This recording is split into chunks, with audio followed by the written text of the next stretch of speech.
So good day everyone. Good day everyone. My name is James Myers. I am from Layton, California, and today I'm going to be giving a presentation on Jean-Jacques Rousseau. And Jean-Jacques Rousseau was a progressivist thinker whose focus was mostly on the education of children and how they developed through stages. So Jean-Jacques Rousseau was born in Geneva in 1712, and his mother unfortunately died in childbirth, so he was raised by both his father and by his aunt, and later on by his uncle. Now he lived a fairly normal childhood, or he had a fairly normal childhood in the backwoods of Geneva, with the one exception that his father did not allow him to play with children his own age, and so for the most part, Jean-Jacques Rousseau found himself playing by himself in the woods in his back home. And so you're going to see that a lot in his writings and also in his thinking process. Now, continuing on with his life, at the age of 13, he was apprenticed to an engraver. And basically his education up to that point was mostly just reading and writing, not really any math or anything like that, but he knew the basics for that. And later on he was hired as a secretary and companion for Madame Louise de la Warrens, and he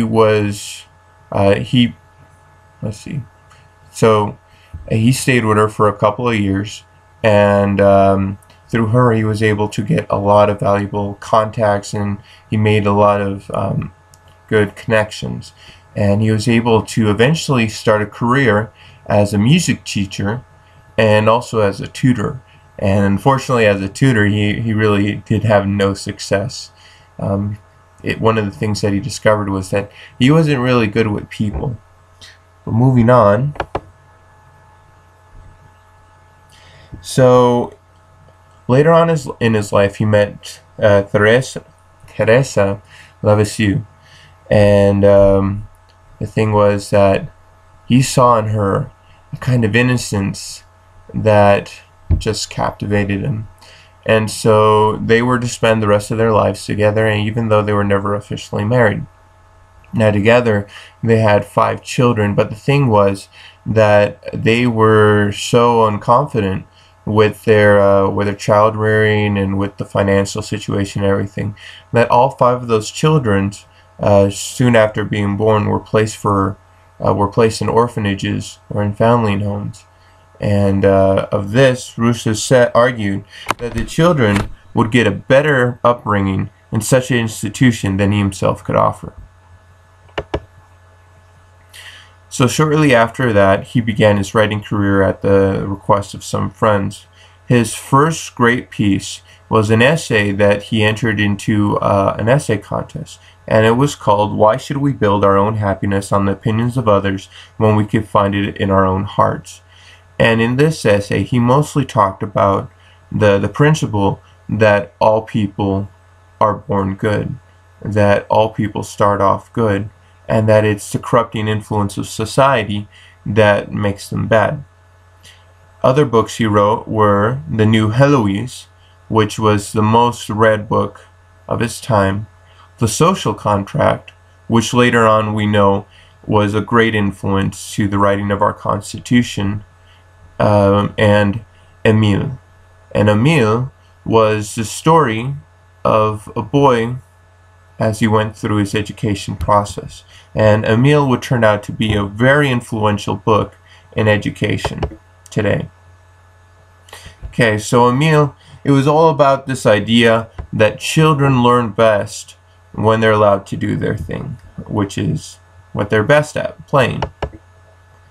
So Emile, the story basically focuses on how students develop at different stages, and Jean-Jacques Rousseau, he goes through the different stages. The first stage is infancy, which is from birth to 2 years, and he explains that in the infancy of children, that they should be allowed to discover things for themselves, that they should learn how to use their bodies, that any sort of teaching should be limited, that we shouldn't corrupt them with our own ideas. We should allow them to figure out things for themselves.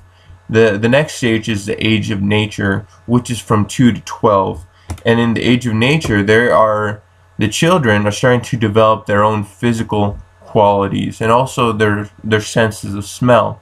So, I mean, not just their senses of smell, but all their senses. So, touch, smell, hearing, sight, taste, feel. They're learning to develop all of that. But at the same time, they're not focusing on learning mental skills just yet. They're just learning whatever they come across. The third stage is pre-adolescence, which is 12 to 15. And at this stage, they are more mentally active and with a greater attention span. And it's important that at this stage that they are taught, but at the same time, they're not taught things that they can't understand that well. The next stage is puberty, which is from 15 to 20. And in this stage, the students are able to understand more the physical, the dangerous emotions that they're going through, and that they're able to understand moral issues, and they make that gradual transition into community life. The last stage is adulthood, which is from 20 to 25, so which is where the majority of us are. And at this stage is where Emile begins to learn about love and about that kind of relationship, and he also learns basically how to become part of society. And the whole point of developing through these stages was so that he wasn't influenced really negatively in any part from any outside form in society. So key elements to his writing.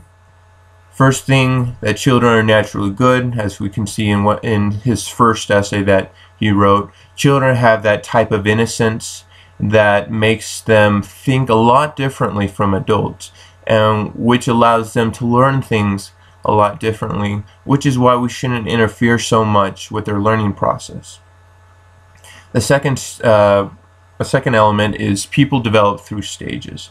And we can see that in his book, Emile, how we have the 5 different stages. And the thing is that with those stages, we need to have an appreciation for those individuals at each of those stages. And the way that we show an appreciation is by changing our teaching method with each of those stages. So we are teaching them the way that they understand best at each of those stages, and at the same time not influencing them for bad, and allowing them to also learn things for themselves. Another thing that he taught was that the environment is crucial to the success of educational encounters. So you need to put them in an environment where they can learn and be able to focus on the things at hand, and also be able to interact so that they can learn more. Hence why he emphasized greatly about being outside, and how being outside allows children to develop things for themselves that they can't simply learn in a classroom. There was also the importance of developing ideas for ourselves, hence going outside and learning things for ourselves.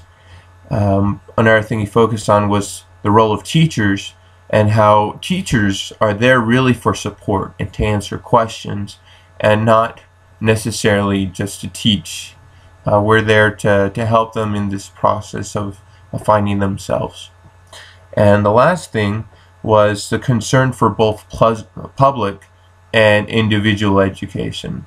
So he saw, Jean-Jacques Rousseau, he saw the importance that a public education has in allowing children to develop in the presence of other children so that they can learn from each other. But at the same time, he saw that there are certain things that children are able to understand and learn much easier on their own. And yeah, moving on. Civilization, too mainstream. So here's a meme that I found, and basically it talks about how Jean-Jacques Rousseau liked to be apart from society. He, like, we can see with his childhood, he was used to being alone in the woods, and we can kind of also see that in his later life. In his final years, he moved out to Emermontville and stayed with the Marquis de Girardin, and who was a close friend and who respected greatly his works. And it was one July morning that it was after going out for a morning walk, that he suffered from a brain hemorrhage and passed away. And his friend the Marquis buried him on the estate. He actually chose this very nice little island where he was able to be laid to rest. But 16 later, his remains were later moved on to the Pantheon in Paris. And the Pantheon is noted for being the resting place for many Enlightenment thinkers. And so Jean-Jacques Rousseau later on was recognized as one of the great Enlightenment thinkers that influenced the French Revolution as well as the American Revolution, and has just been able to have a great impact on our lives. So I'd like to close with a quote from Jean-Jacques Rousseau from his book. And he says, "Plants are shaped by cultivation and men by education. We are born weak, we need strength. We are born totally unprovided, we need aid. We are born stupid, we need judgment. Everything we do not have at our birth, and which we need when we're grown, is given us by education." And so education is key to helping the students to develop and to find themselves and to develop their own thought processes and the way that they handle the world. And so I'd like to thank you for this opportunity to be able to give this presentation, and I am really grateful for guys like Jean-Jacques Rousseau who were able to think these things out so that we would be able to build ourselves upon these teachings and not have to waste our time thinking about them. And I wish you all a great day or a great evening whenever you watch this, and so long and farewell.